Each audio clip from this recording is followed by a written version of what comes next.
60 odd miles from a plan. Is it too late to learn to listen?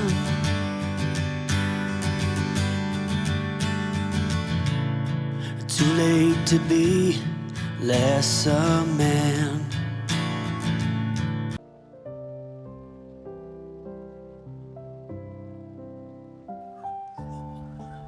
आजचा दिवसही ना माझ्यासाठी असं नेहमीसारखाच सुरू झाला बघा. खरं सांगू का, आपण बऱ्याच वेळा हा विचार करत असतो की आपल्या लाईफमध्ये किंवा आपल्या डे टू डे रुटीनमध्ये जो आपण दिवस जगत असतो ना, त्याच्यामध्ये काय वेगळं असेल किंवा आपल्याबरोबर कधी काय असं वेगळं घडेल. पण मी तुम्हाला खरं सांगू का, आयुष्यातलं सर्वात सुंदर क्षण तुम्हाला अनुभवायचे असतील ना किंवा ते जगायचे असतील ना, तर या साध्या साध्या दिवसांमधले, म्हणजे प्रत्येक दिवसांमध्ये ते दडलेले असतात. फक्त ते आपल्याला जगता आले पाहिजे. सकाळची धावपळ असो, ऑफिसला जाण्यापूर्वीची नाश्त्याची गडबड असो, टिफिनची गडबड असो, आणि सर्वात महत्त्वाचं ना, जर तुम्ही ऑफिसला असाल ना माझ्यासारख्या, तर दिवसभराच्या कामानंतर घरी परतल्यानंतर ना, आपल्या माणसांसाठी प्रेमाने बनवलेलं अगदी साधं, सिंपल आणि सोपं जेवण. पण हे करण्याच्या मागे ना, आपण कधी-कधी खूप गडबडीमध्ये भरपूर गोष्टी करायला जातो आणि मग ना, कामांचा लोड आपल्यावरच वाढतो आणि मग आपल्याला असं वाटतं, ही स्वयंपाकघरातली कामं नको गं बाई, मला ही खूप जास्त कामं आहेत. आणि मग आपलं असं वाटतं ना, की मग त्यातला इंटरेस्ट थोडा-थोडा कमी होतो. आपण रोज जे करतो ना, ते कदाचित खूप मोठं नसतं, पण त्याच्यामागं आपले जे प्रेम असतात, आपले जे एफोर्ट्स लागलेले असतात किंवा आपली जी कुटुंबासाठी काळजी असते ना, ती खूप मोठी असते. प्रत्येक दिवस परफेक्ट असण्याची कधीच गरज नसते. तो मनापासून जगता आला ना, की तो आपोआप खास होऊन जातो आणि त्यातनं ना, आपल्याला एक आठवण तो देऊन पण जातो. तर नमस्कार मैत्रिणींनो, मी प्राजक्ता आपल्या एका नवीन ब्लॉगमध्ये तुमच्या सगळ्यांचं खूप मनापासून स्वागत करते. आजचा ब्लॉग पण माझा असा शांत आहे.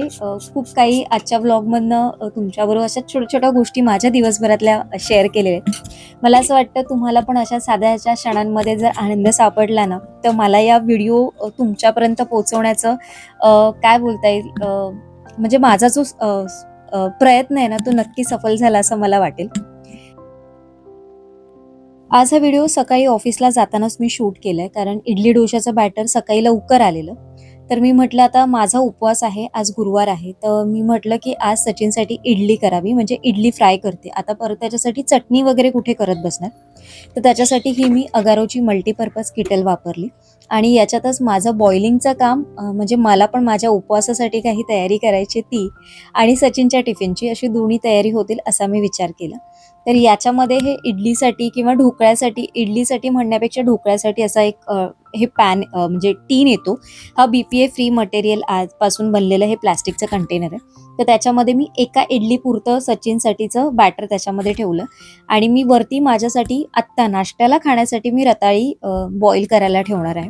तर ती कापून घेतली, छोटी-छोटी कापून घेणार आहे आणि खाली बघा मी जी जाळी होती ना ती टाकली. त्या जाळीवरती हा जो कंटेनर आहे तो ठेवला आणि वरच्या जाळीवर आपली रताळी उकडत ठेवली. 7 ते 8 मिनिटामध्ये रताळी पण शिजतील आणि आपली इडली पण स्टीम होईल. तर झाकण ठेवून घेतलं एका साईडला आणि ती साईडला मी ठेवून दिली. आता रात्रीचं बघा, जे लोणचं केलेलं ते देखील उरलं आणि काल रात्री आमच्याकडे काहीच जेवण झालं नव्हतं, म्हणजे सचिन जेवलाच नाही. त्याच्यामुळे भात पण बऱ्यापैकी उरलाय. तर आता हा भात मी थोडासा कुकरला स्टीम करून घेईन आणि मग ना तो परतेन, म्हणजे आपला जो फोडणीचा भात असतो ना तो करून ठेवेन, म्हणजे तो पण खाल्ला जाईल, वेस्ट जाणार नाही काही. तर आता ना इथे आपली इडली तयार झालेली आहे. इडली चेक करण्यासाठी मी ते सुरी वापरली आणि तुम्हाला थोडासा उजेड कमी दिसत असेल. ॲक्च्युली माझं कनेक्शन एकच आहे, त्याच्यामुळे मी थोडीशी लाईट बंद केली आहे. त्याच्यामुळे तुम्हाला थोडासा अंधार वाटेल, पण इडली आपली 8 मिनिटात तयार झालेली. सुरी पूर्णपणे क्लीन निघालेली आहे आणि वरची रताळी पण अगदी छोट्या-छोट्या साईजची असल्यामुळे ती पण पटकन शिजली. त्याच्यामुळे माझ्या पण नाश्त्याची सोय झाली आणि एकाच भांड्यात झाली ना, ते खूप बरं झालं माझ्यासाठी. तर आता ह्या इडलीचे मी पीसेस करून घेणार आहे. इडली बऱ्यापैकी थंड व्हायला पाहिजे होती, पण मी थंड व्हायची वाट बघणार नाहीये. मी आता ही डायरेक्टच याची इडली फ्राय करून घेणार आहे आणि इडली फ्रायमध्ये तुम्ही वेगवेगळ्या प्रकारचे मसाले वापरून इडली फ्राय करू शकता. फक्त त्याला फोडणी देऊन पण करू शकता. तुम्हाला जर सांबार मसाला वापरायचा असेल तर तो वापरा किंवा तुम्हाला पोडी मसाला वापरायचा असेल तर तो वापरा. तुम्ही बटर, तेल किंवा तूप याचा वापर करूनही याला फोडणी करू शकता, म्हणजे तुम्हाला पाहिजे तसं. आता ही एक इडली केलेली आहे मी, म्हणजे एक मोठीच इडली केलेली आणि त्याच्यामध्ये भरपूर पीस झाले. त्याच्यामुळे सचिनच्या नाश्ता तर आता पोटभरीचा होईल आणि मेन म्हणजे मला याच्याबरोबर चटणी वाटायचं टेन्शन नाही. याच्याबरोबर अगदीच जर वाटलं तर थोडंसं मी केचप देईन किंवा म्हणजे गरज मला अशी वाटत नाही याच्याबरोबर तरी. कारण ड्राय इडली असेल तर चहाबरोबर, म्हणजे जे चहाप्रेमी आहेत त्यांना असं चहा आणि ही अशी फ्राय केलेली इडली आहे ना, ती त्यांना नक्की आवडेल. त्याच्याबरोबर त्यांना सॉसची किंवा चटणीची गरज नाही लागणार. तर फोडणी करून घेण्यासाठी मी इथे सर्वात आधी उडदाची डाळ फोडणीला टाकली. याच्यामध्ये थोडीशी राई, जिरं ऑप्शनल आहे, जिरं नाही टाकलं तरी चालेल, पण मी किंचितसं थोडंसं जिरं टाकणार आहे याच्यामध्ये. आता याच्यामध्ये कढीपत्ता टाकणार आहे. जर तुमच्याकडे मिरची असेल, जी लाल मिरची असते ना, ती तुम्ही टाकली तरी चालतील. मी थोडेसे मेथीचे दाणे टाकले. हे सगळं छान तडतडलं की मग आपण याच्यामध्ये थोडासा हिंग टाकणार आहोत, थोडीशी हळद टाकणार आहोत, थोडीशी लाल मिरची पावडर असेल तर तुम्ही वापरायची असेल तर वापरा. मी ते घरचा बनवलेला पोडी मसाला 1 चमचा टाकणार आहे. थोडीशी कोथिंबीर टाकणार, थोडंसं मीठ टाकणार आहे जर हवं असेल तर. कारण आपण इडलीच्या बॅटरमध्ये स्टोअर करण्याच्या पूर्वी थोडंसं मीठ टाकलं, त्याच्यामुळे मिठाची गरज नाही आहे. आता आपण ही जी फ्राय केली, म्हणजे जी इडली होती उकडून स्टीम करून तयार करून ठेवलेली कापून, ती याच्यामध्ये 2 मिनिटासाठी परतवून घ्यायची आणि बस आपला हा झटपट असा गरमागरम छान असा नाश्ता तयार झालेला आहे.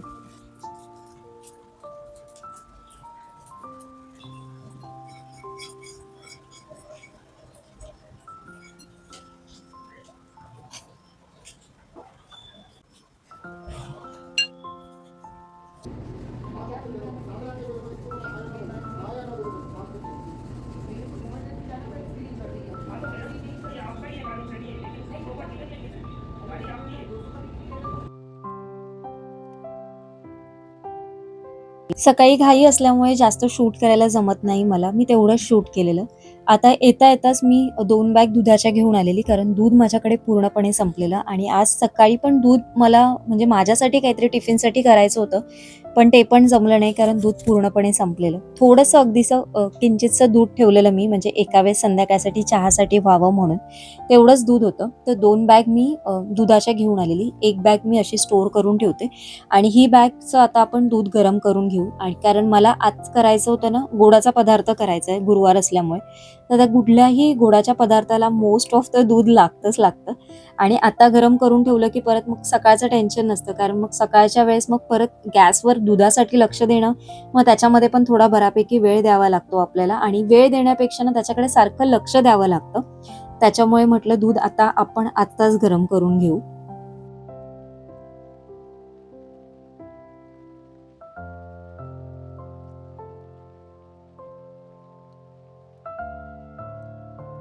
आणि अजून काही गोष्टी मी आणलेल्या ज्याच्यामध्ये चितळेचं दही होतं आणि माझ्या लक्षातच नाही राहिलं. माझ्याकडे ऑलरेडी फ्रीजमध्ये दही होतं आणि मी एक्स्ट्रा दही घेऊन आली.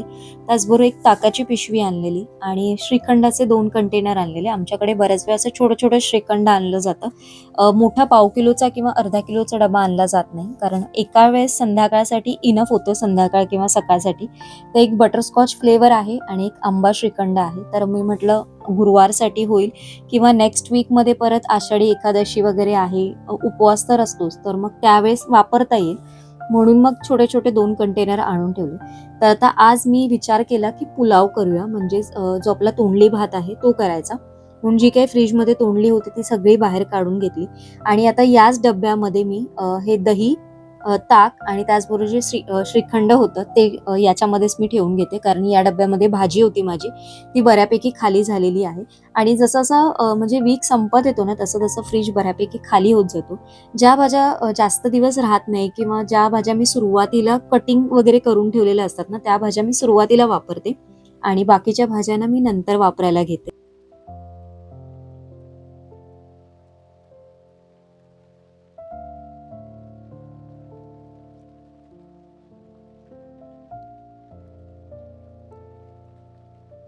बाहेर पाऊस पण तेवढाच आहे आणि त्याचबरोबर वारा देखील तेवढाच आहे. वारा इतका सुटलाय ना, की गॅस माझ्या अजिबात राहत नाहीये. फ्लेम कमी, म्हणजे ती जातच येते. तर लिटरली मला ही खिडकी थोडी-थोडी बंद करायला लागते आणि खिडकी जर ओपन नसली, बंद असली ना, तर तेवढंच जास्त गरम देखील होतंय. तर आज तोंडली भाताच्या रेसिपीसाठी म्हणजे असं तोंडली भात असं नाही म्हणता येणार, तुम्ही एक मिक्स पुलाव तुम्ही म्हणू शकता. फक्त हेच आहे की त्याच्यामध्ये मी तोंडली जास्त वापरली आणि मला असं वाटतं हा जो संध्याकाळच्या वेळेस मी जेव्हा मसाले भात वगैरे करते ना, मी खूप कमी प्रमाणात मसाला वापरते.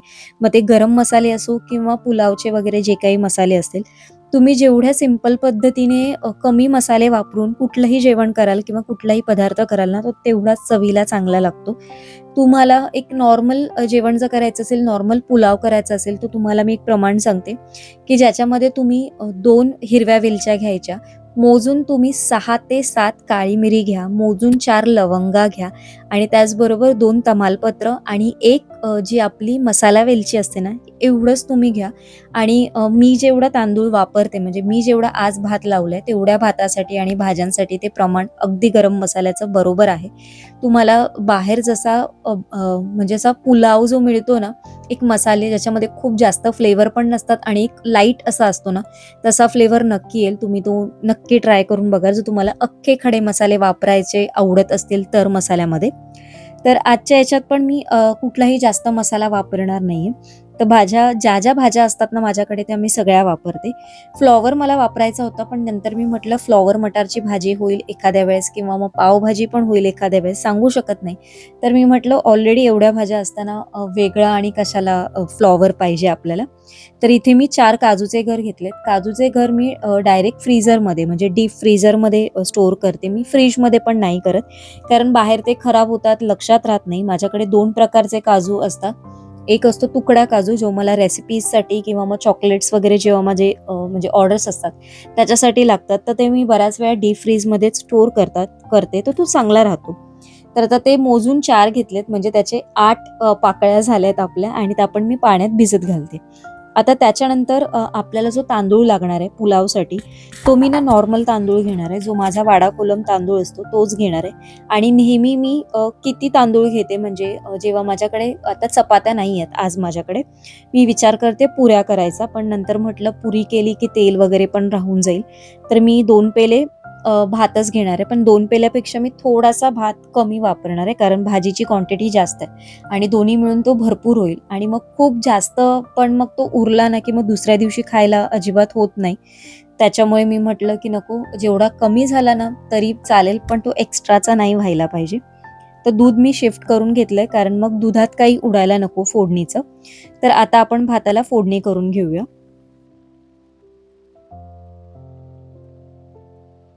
फोडणीसाठी मी तेल गरम करून घेतलंय. तुम्ही तूप देखील वापरू शकता. आता याच्यामध्ये मी 2 हिरव्या वेलच्या वापरलेल्या आहेत. याच्यामध्ये राई, त्याचबरोबर जिरं, त्याचबरोबर जर तुम्हाला वापरायचं असेल तर तुम्ही बडीशेप पण वापरा. त्याने पण फ्लेवर खूप छान येतो किंवा मी जे मसाल्यांचं प्रमाण सांगितलं ते पण तुम्ही वापरू शकता.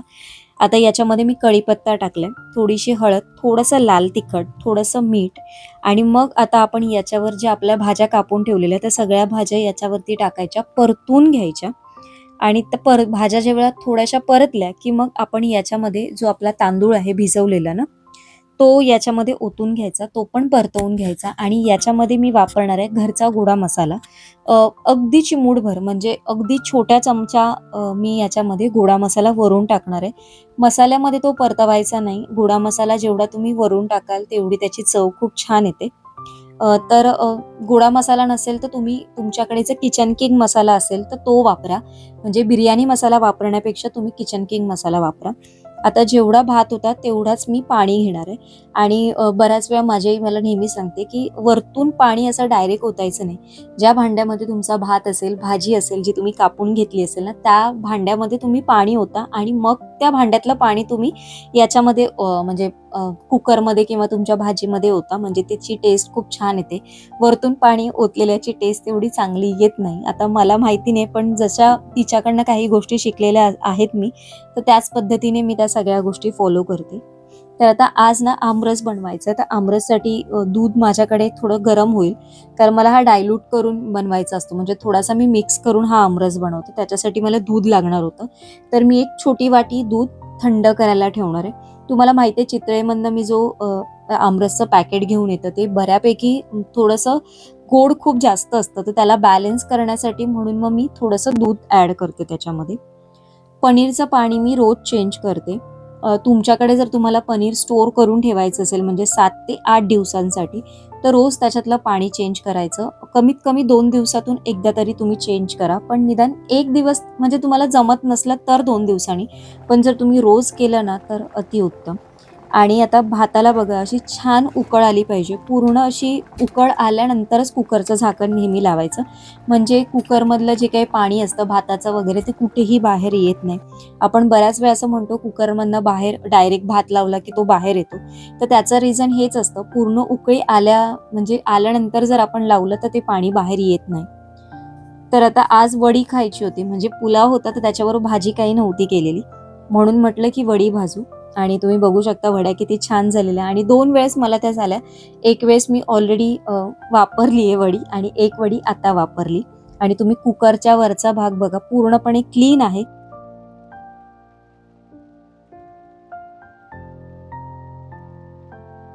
आणि आता सर्वात शेवटी वडी भाजून घ्यायची आहे. आमरस मी शूट नाही करणार आहे कारण मी बऱ्याच वेळा दाखवलं मी आमरस कुठल्या पद्धतीने करते. फक्त मिक्सरला फिरवून घेते कारण त्याच्यात काही साखर टाकायची नसते. जे पाऊचमधनं असते ते मी मिक्सरच्या भांड्यात होते त्याच्यामध्ये दूध ॲड करते, बस एवढंच. तर आता या वड्या मी शॅलो फ्राय करून घेणार आहे कारण मग तेलात तळल्या की मग तेल पण तेवढंच जास्त राहतं. आणि या छान खरपूस रंगावर आपण भाजून घ्यायच्या. तुम्हाला वाटलंच तर वरून तुम्ही थोडंसं तेल वापरा अजून.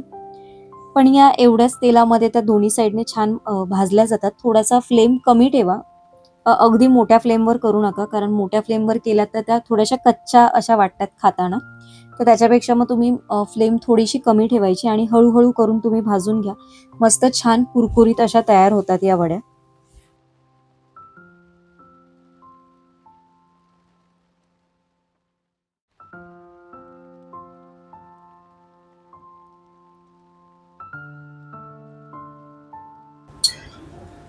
तर आजचा व्हिडिओ मी इथेच एंड करते. आजचा मेनू साधा सिंपल आहे.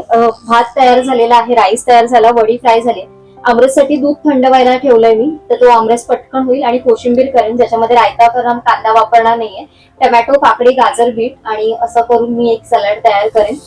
तर ते पटकन होतं. आणि ना भात थोडासा जो राईस आहे ना तो काही असा मी खूप मोकळा मोकळा नाही केलाय. थोडासा ओलसर आहे त्याच्यामुळे तो खाताना काही वाटणार नाही. आणि रात्रीचं असं म्हणजे सगळं जेवण करण्यापेक्षा कधीतरी मग असं वेगवेगळं व्हरायटी असेल तर होतं. आणि कसं होतं ना भात थोडा खाल्ला थोडासा त्याचबरोबर कोबी आहे, कोबीची वडी पण बेसन आहे तर ते हेवीच होतं. आणि आमरस पण आहे, तर आमरस आपण निदान 1 वाटी तरी घेतो. त्याच्यामुळे मग हेवी होऊन जातं. आणि मग मी पुऱ्या नाही केल्या. आज हाच नैवेद्य मी दाखवणार आहे देवाला. नाहीतर बऱ्याच वेळा ऍक्च्युली पाऊस खूप असल्यामुळे मग उशीर झाला मला यायला. आणि मग सगळं काय म्हणजे माझं ठरलेलं होतं, माझ्याकडे घेवड्याची भाजी चिरलेली आहे फ्रीजमध्ये. पण मग ती दर गुरुवारी माझ्याकडे घेवड्याची भाजी असते, म्हणजे वरण भात, घेवड्याची भाजी किंवा वालाची भाजी अशा काहीतरी एक भाजी असते. पण मग मी म्हटलं की नको राहू दे, आपण हेच करू. कारण तोडली पण फ्रीजमध्ये होती. मी तुम्हाला म्हटलेलं की कुठलाही पदार्थ वाया चालला नाही पाहिजे, तर ती थोडीशी होती म्हणून म्हटलं राईसच करू. आणि हा व्हिडिओ पण मला माहिती नाही, मी तुमच्याकडे शूट करते पण तो कधी पोहोचेल माहिती नाही. तुम्हाला मी सांगू डेट, आज 16 तारीख आहे आणि हा 16 तारखेचा व्हिडिओ आहे. मी 16 तारखेला हा शूट करते. आज सकाळी मला एवढा त्रास झालेला, म्हणजे ना मानेला माझ्या कुठेतरी चमक भरल्यासारखं झालेलं. आणि सकाळी उठली तेव्हा मी पूर्ण वॉलेनी लावली. आणि वॉलेनी लावल्यावर मला थोडंसं रिलीफ झालं. ऑफिसला गेली त्याच्यानंतर दुपारनंतर मला परत त्रास व्हायला लागला. मग मी तिथे जाऊन थोडासा स्प्रे मारला, तरी पण मला रिलीफ नव्हता. 1 तास नंतर मग मी परत ते थोडंसं त्याच्यावरती वॉलीने लावलं. थोडं 1 तास पूर्णपणे रेस्ट घेतली. त्याच्यानंतर मला थोडंसं कुठेतरी बरं वाटलं. संध्याकाळी मला असं वाटलेलं की माझा जो अर्धा राहिलेला व्हिडिओ पूर्ण होतोय की नाही, आणि जाऊन जेवण पण करायचं. पण नाही, या कामात मी एकदा गुंतली ना की मी स्वतःलाच हरवून जाते. म्हणजे लिटरली या किचन मधल्या गोष्टींमध्ये मी खूप जास्त रमते. तुम्हाला म्हणजे खरंच विश्वास नाही बसणार, या विंडो जवळ आहे ना, म्हणजे ही काही बसण्याची जागा नाहीये, पण मी माझ्या बऱ्याचशा सकाळची वेळ नाही 5-10 मिनिटासाठी मी इथे या विंडोच्या खिडकीत बसते. मी सगळं तिकडचं उचलते आणि विंडोत बसते, झाडांबरोबर गप्पा मारते आणि मग माझ्या दिवसाची सुरुवात छान मस्त आणि आनंदात होते, जी मला पूर्ण दिवसासाठी एनर्जी देऊन जाते. तर चला, आजचा व्हिडिओ तुम्हाला कसा वाटला मला नक्की कमेंट करून सांगा. आजच्या व्हिडिओसाठी तुमच्याकडनं माझ्यासाठी काही सजेशन असेल मला नक्की सांगा. चॅनेलवर छान असं जेव्हा तुम्ही व्हिडिओ बघता थोडासा वेळात वेळ काढून छान अशी कमेंट करा. त्याचबरोबर हाईप देखील करा, म्हणजे आपला हा व्हिडिओ जास्तीत जास्त लोकांपर्यंत पोहोचेल. चला, उद्या एका छानशा ब्लॉग मध्ये भेटते. तोपर्यंत सगळ्यांना Shri Swami Samarth. Bye bye, take care.